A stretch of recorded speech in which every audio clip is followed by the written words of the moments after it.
Welcome to Casual Politics, Lord. So this is your second time that you've been Casual Politics guest. Okay. Thank you very much. You've been leader of the Liberals from 1976 to 1988 when the Lib-Dems were formed, and then you resigned as the last leader of the Liberal Party, and then now you're sitting in the Lords for over the last 2 decades. And Not quite that right. and this year marks your private member, the 50th anniversary of your private members bill, your abortion 1967 Abortion Act. Would you regard that as your greatest achievement? No, I wouldn't at all. I mean, I've had a very varied political career. I certainly count it as one achievement, but to pick it out as the greatest, no, I wouldn't say that. In fact, if you ask me what was the most significant day in my long political life, it was when I won the by-election in 1965 and was elected to serve the people of the Scottish Borders in Parliament, because if that hadn't happened, none of the rest would have followed.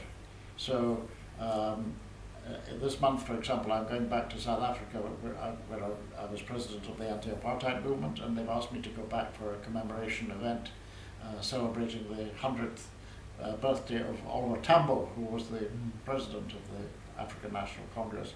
So all these things come together. The Abortion Act is to be seen in the context of a much wider political life. And in 1976 you became leader in some, let's say, unfortunate circumstances, because Jeremy Thorpe, he had to resign over the Norman Scott affair. Exactly. So how unexpected was it for you to become leader? Very. I mean, I was quite young. How old The was I? youngest 30. leader since Yes. William Pitt. Right. Okay. Well, it was totally unexpected and unfortunate, as you say, because Jeremy Thorpe was a very good leader of the party, but because of this court case, he really fell by the wayside. But it was totally unexpected and therefore not planned. And how much support did you receive from Joe Grimmond and Jeremy himself? Enormous support, because Joe Grimmond was my guru. I mean, when I knew him when I was a student, and he was partly responsible for my going to fight the Borders constituency. So he was a very, very important influence in my political life all the way through, and Jeremy also, but to a lesser extent. And so when you were a backbencher, how easier was it for you to proceed in the chamber, whereas that when you were leader, it was probably you were facing much more difficulties and you were bearing some responsibilities as well. It was quite difficult in the chamber as leader, because you have to remember the Liberal Party was very small then. It's small again now, but that's unfortunate. But it was a very small group. And so other people who spoke in the House of Commons had a whole lot of people on their side baying in their support, where I just had a small group of people, and I was generally speaking to a rather hostile House on both sides. So it wasn't easy. And in fact, every Liberal leader, I think, has found the chamber quite difficult for that reason. Excuse me.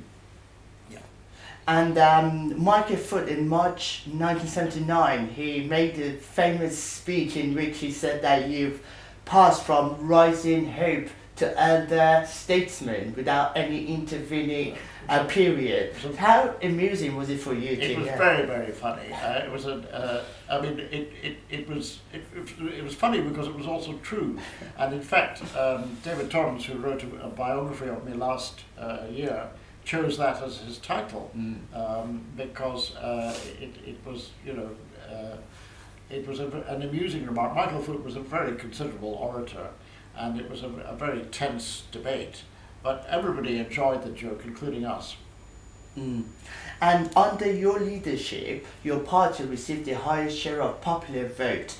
Would you regard that as a step forward for your party? Very definitely. I mean, we had the highest vote ever for the third force was in the 1983 election. But at the same time, it was disappointing because it didn't translate into MPs. We had 2% less votes than the Labour Party. They had a couple of hundred MPs and we had a couple of dozen. So it was a very unfair outcome. But the popular vote was important, and it would have translated into seats had it not been for the Falklands War. That's what changed politics. We were winning every by-election up until General Galtieri invaded the Falklands, and then Margaret Thatcher became the embodiment of Boadicea and Britannia all in one, and domestic politics just disappeared. And we never really recovered from that, which was a shame. But the popular vote was very, very substantial. And if we just tipped past the Labour Party, I think we could have secured electoral reform then. I think the public would have been outraged that we had been the second largest party in votes, but still with only a handful of seats. But we just missed overtaking them. One opinion poll on the eve of poll put us ahead of the Labour Party, and I thought we were just going to pip them, but we didn't. I asked you if you received any support from the previous Liberal leaders, but did you receive any support from the party leaders like Douglas Hume, who was the leader at the time of his party, and Harold Wilson? Alec Douglas Hume was replaced by Ted Heath, and largely as a result of my by-election, because he lived in the Scottish borders. The Conservative candidate who I defeated was a friend of his. And so the Conservative Party said, well, look, if you couldn't hold a seat in the Scottish borders, really it's time you left. So I was one of the reasons for his downfall, which was slightly unfortunate. I knew him quite well. And when I was elected, he came up to me in the lobby when he was Prime Minister at the time, and he said, no, he wasn't Prime Minister, he had been Prime Minister, but he was leader of the Conservative Party. And he said to me, I'm very sorry to see you here, but now that you are here, I wish you the best of luck. And we did a lot together on issues when he was Foreign Secretary, and also we spoke I can remember one evening we spoke together at a farmer's dinner in the constituency, and he offered me a lift to the night train from Berwick-on-Tweed. And I said, thank you very much. He had a car and driver, I didn't. And so we were driving along to go to Berwick station, and he said, you know, Berwick is a very cold place, a cold station. Why don't we stop off at the Hersal, which was his house, near Berwick, and have a beer? So we did, and it was perishing cold in there. We sat in our overcoats in the cellar of his house, and I thought it'd be warmer in Berwick station. But we had a good relationship. Harold Wilson, I didn't really get to know until after he was Prime Minister. We tended to be sat beside each other. Below the gangway? Yeah, no, not in the chamber, but at other events. When people had dinners and lunches and so on, they seemed to think that a former Prime Minister and the current leader of the Liberal Party ranked alongside each other, so we were sat together and had many conversations. But he became repetitive. I mean, his mind was going, and he would always say to me, I'm a student of politics, you know. That was his favourite phrase. You also broke the Lib-Lab Pact, which was formed in 1977, by not supporting the Labour Party and supporting the no confidence motion, which passed in March 1979. So would you regret that? Because you handed over the country to Margaret Thatcher, who was a radical Prime Minister. But I blame Jim Callaghan rather than myself for that, because we brought the Lib-Lab Pact to an orderly end in the summer of 1978, and we expected him to go to the country in the autumn because he no longer had a majority. Instead of which, he clung on, and we went through the winter of discontent, and by next March, when the government fell, he had lost support in the country, and the winter of discontent was unfortunate, and it wouldn't have happened if he had gone to the country in the autumn of 1978. And many years later he came to lunch with me at home in Scotland after he'd retired, and I said to him, well, why didn't you go to the country in the autumn as we expected? And he said, I was told I could not be certain to get an overall majority. I said, well, what was wrong with that? We were doing quite nicely. He'd already said to me privately that he would like me in the cabinet. And I said, well, we can't do that unless we have a fresh election. But all that fell by the wayside by him clinging on through that winter.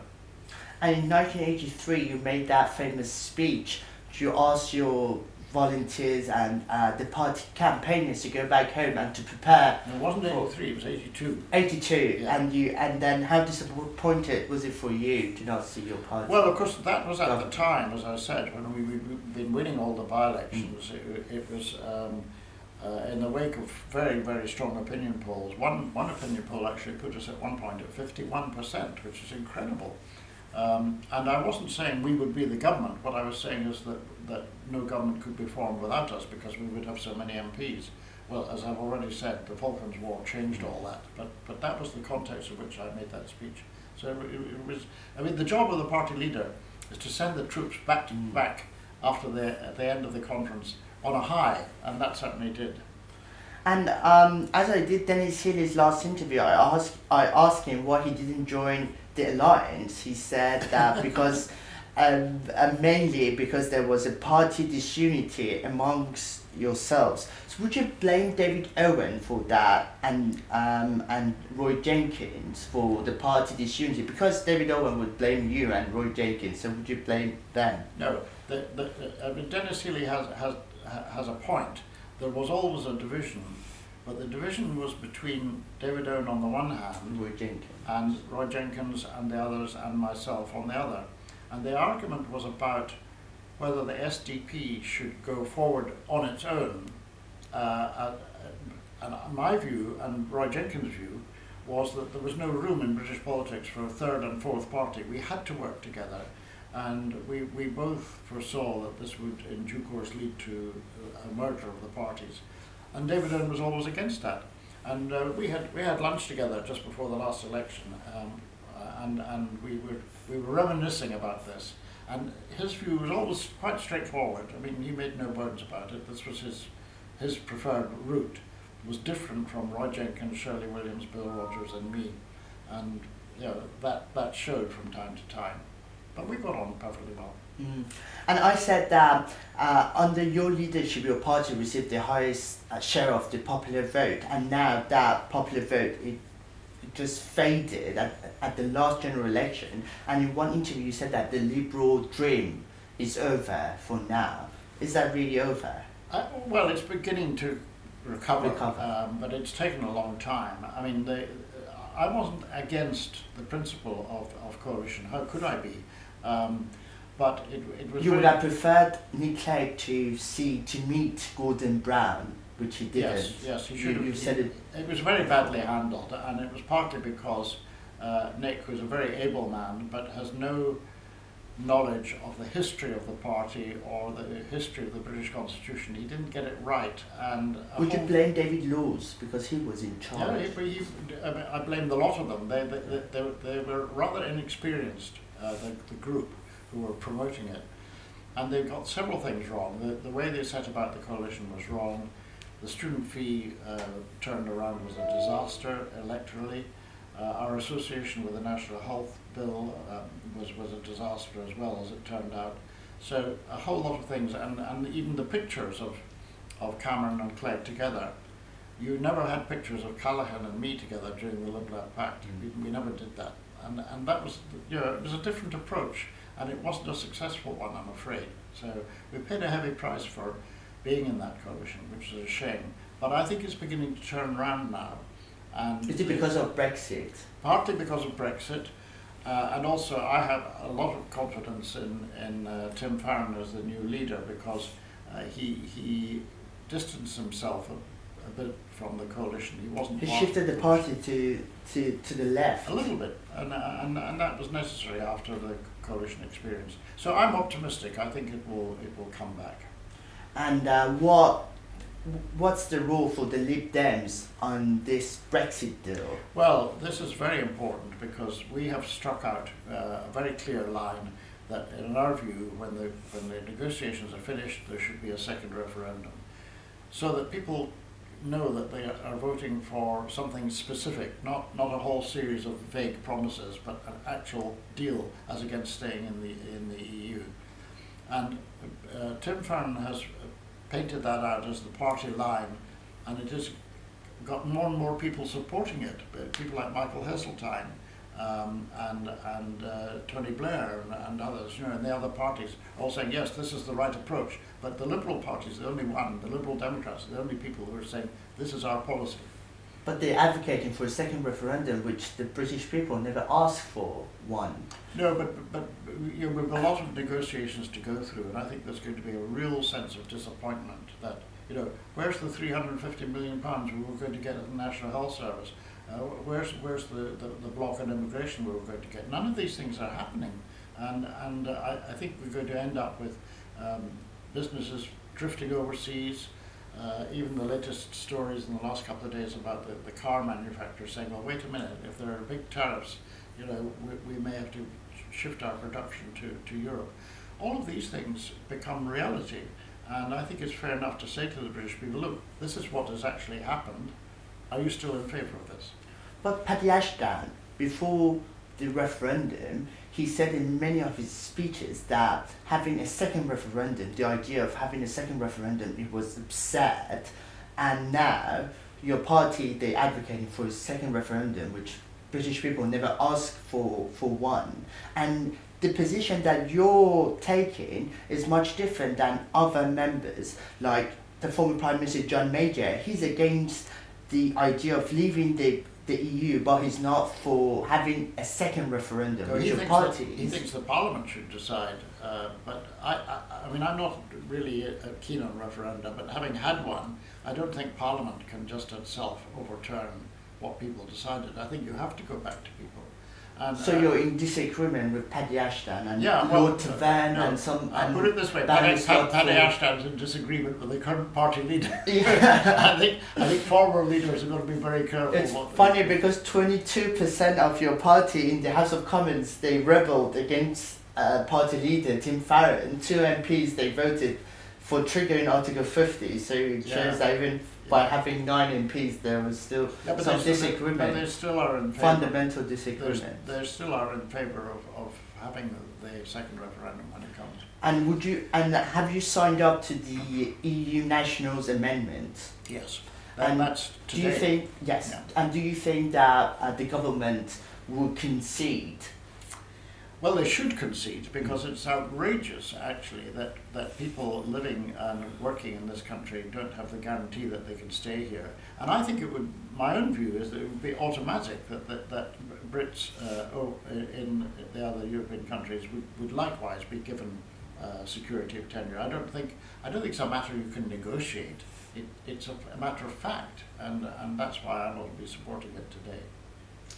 And also there is a new documentary about the House of Lords. Yes, I haven't seen it, I'm afraid. And there was, the former Lord Speaker, she said that some peers they would just clock in to claim £300.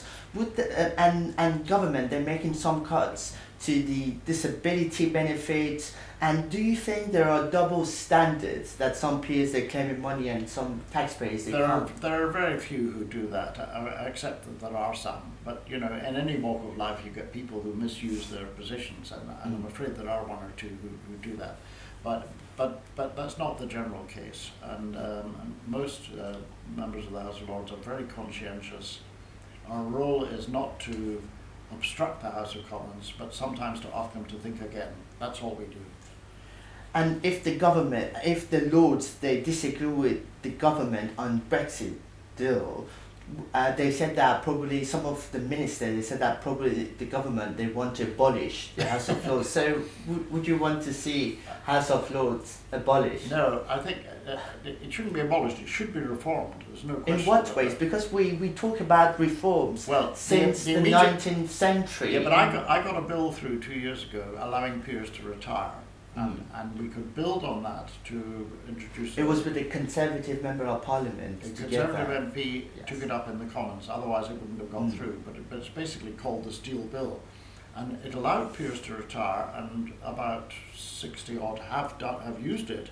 Out of 850. Yeah, but what I'm saying is that we can go further now that the law has been changed. By resolution of the House, you could decide to introduce an age cut-off, which I'm in favour of, at 80 at the end of each Parliament. We should go. And if that happened at the end of this next Parliament, do you know, something like 200 would actually go. So you get the numbers are way down. But that's a short-term thing. In the long run, I think that the House of Lords needs to be replaced by if you like, a federal chamber. You've got the Scottish Parliament, the Northern Ireland Assembly, the Welsh Assembly, the House of Commons. These bodies should elect an upper chamber and do away with the House of Lords and have a federal Senate.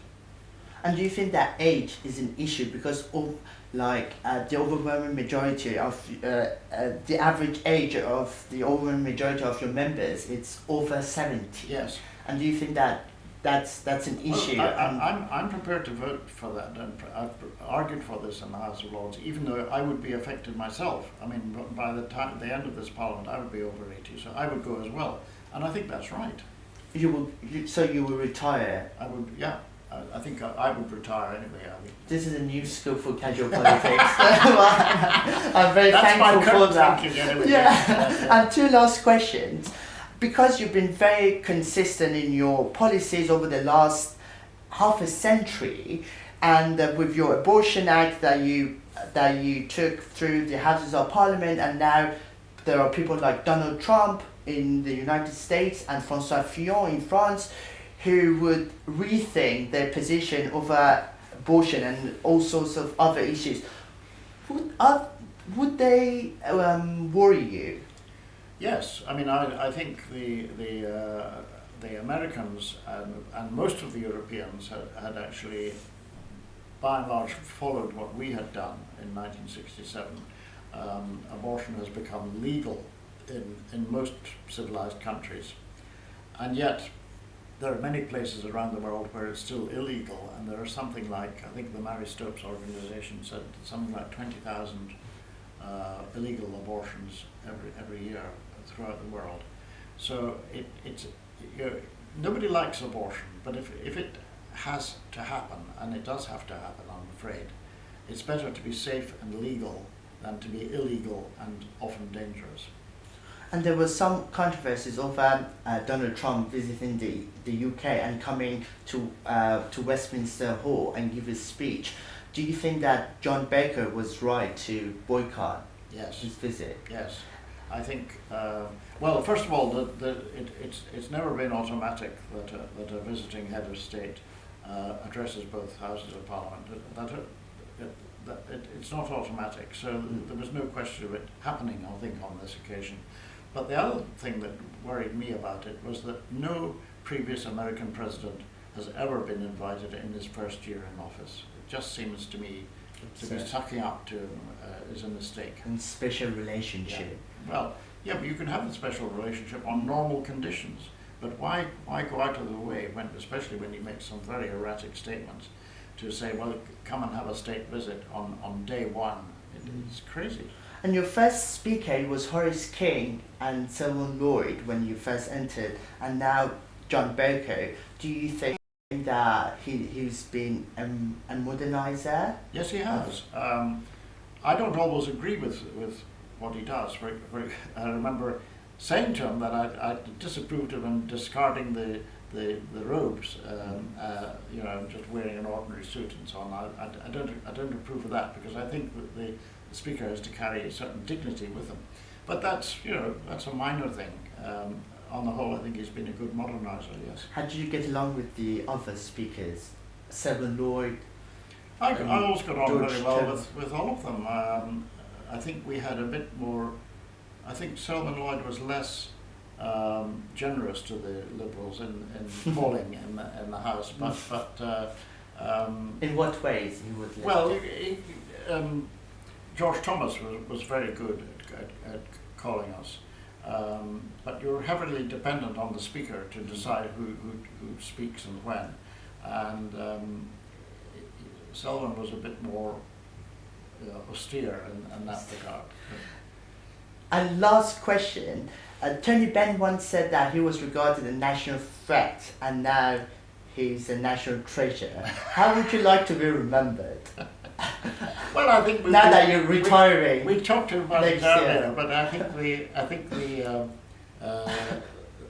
David Thornton's title of his book, Rising Up to Elder Statesman, is actually quite a good one. And I mean, I've had a wonderful political life. I've enjoyed it. I like to think I've done a number of things which were good, and I think as I come this will be my last Parliament. In another 4 years' time, I will pack up and stop coming up and down to London, which gets a bit wearing. We shall wait and see if you one day become national treasure. But for now, thank you very much. Pleasure. Lord Step. Right. Thank Good you. to see you. Right.